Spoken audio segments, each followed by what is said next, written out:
Hello everyone, my name is Devans Talati, and for week 9's assignment B, I'll be presenting a summary of research paper Hoshin Kanri implementing the catchball process by Charles Tennant and Paul Roberts. So this paper explores how organizations can integrate strategic planning and execution through the Japanese management system known as Hoshin Kanri with a specific focus on its communication mechanism, the catchball process. So, as we all know, Hoshin Kanri, often translated as policy deployment, ensures that an organization's long term strategic vision is effectively translated into actionable goals at every level. It connects top management strategic intent with daily operational activities, ensuring that all functions move in the same direction. The figure shown in the slide is from the paper illustrates how the planning system is anchored in three elements: planning, auditing, and execution, forming a continuous improvement loop in the Hoshin Kanri deployment strategy. This slide outlines the foundational principle of HK. Tennant and Roberts highlights that HK has been adopted by numerous Western companies such as AT&T, Xerox, Exxon, Chemical, Florida Power and Light, and etc. So, one key adoption mentioned is the FAIR model developed by Weicher and his colleagues, which maps closely to PDCA cycle. So, FAIR stands for focus, alignment, integration, and responsiveness. So, it emphasizes focus, where organizations concentrate on a limited number of breakthrough objectives rather than trying to improve everything at once. Next, alignment, which cascades these objectives through every department and team so that everyone's work supports the same goals. Finally, it's integration, meaning that the both long-term strategy and short-term actions are connected through feedback and continuous improvement mechanisms. So the methodology fosters consensus-based decision making, cross-functional teamwork, and transparent communication, making it particularly powerful in complex organizations. So the catchball process is one of the most defining elements of Hoshin Kanri. The term comes from the simple game of catch, where ideas like a ball are tossed back and forth between people until everyone agrees on how to proceed. In practice, catchball is a structured iterative discussion process used to refine objectives and plans at every organizational level. As the paper describes, this process encourages open dialogue, debate, and shared ownership. Each time an idea is thrown to the next level of management or across departments, it is refined, questioned, and improved. This ensures that both the targets and the means to achieve them are fully understood and agreed upon, creating a high level of commitment throughout the organization. To illustrate how Hoshin Kanri can be implemented in practice, Tennant and Roberts examine a case study from Rover Group, a major UK-based automotive manufacturer.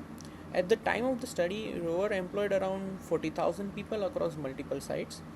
The company had already been engaged in total quality management since late 1980s, but faced a slowdown in progress by the early 1990s.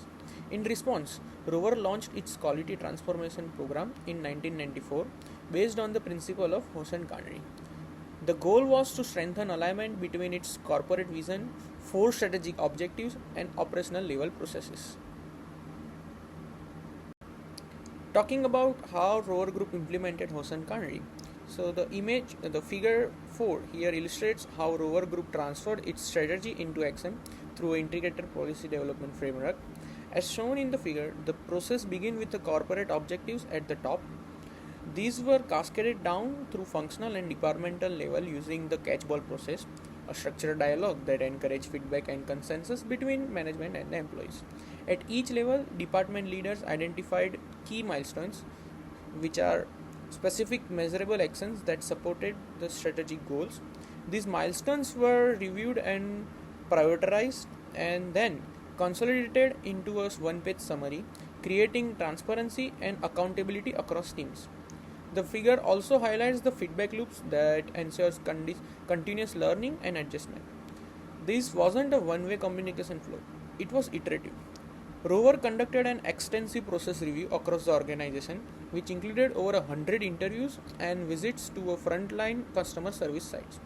Through this review, the teams first identified their main macro level processes, second, prioritized them against the company's four key quality goals, and third, reached alignment on which processes would be best support the strategic milestones. again using a catchball as the key communication tool.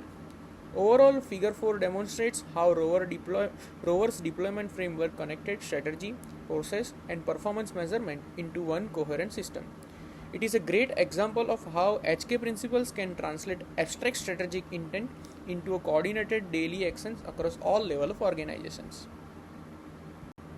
This figure 5 is the schematic of multi-layer development timeline for Rover, which shows how annual activities were tied directly to the strategic objectives through 1991 and 1995.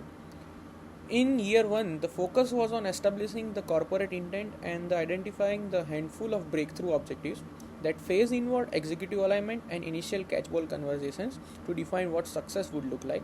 In the following year, priorities shifted to piloting this objective in selected divisions, and teams negotiated milestones, tested measures, and began capturing baseline data. By the midpoint years, we see a broader rollout. The pilots were scaled, process reviews were conducted across functions, and short-term targets were aligned with the longer-term SOs. Each year's learning fed back into the next cycle, defining targets and method through repeated catchball exchanges. By 1994 to 1995, the activity shows institutionalization. Milestones were embedded into standard operating practice, measurement systems were matured, and the SOs were translated into a routine management reviews and performance metrics. In short, the table illustrates a deliberate iterative progression from strategy definition to operationalization, using annual cycles to translate high-level SOs into concrete measurable actions at every level of the business.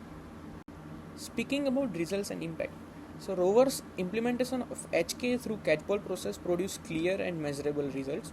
Within just a few years, the company achieved improved alignment between strategy and operations, better communication across departments, and higher employee engagement in goal setting. The structured feedback loops reduced duplication of effort and enhanced ownerships at all levels. A key lesson learned, as emphasized by Tennant and Roberts, was that successful policy development depends not only on tools or charts, but on participations, dialogue, and mutual understanding. Catchball turned planning from a management exercise into a shared learning process.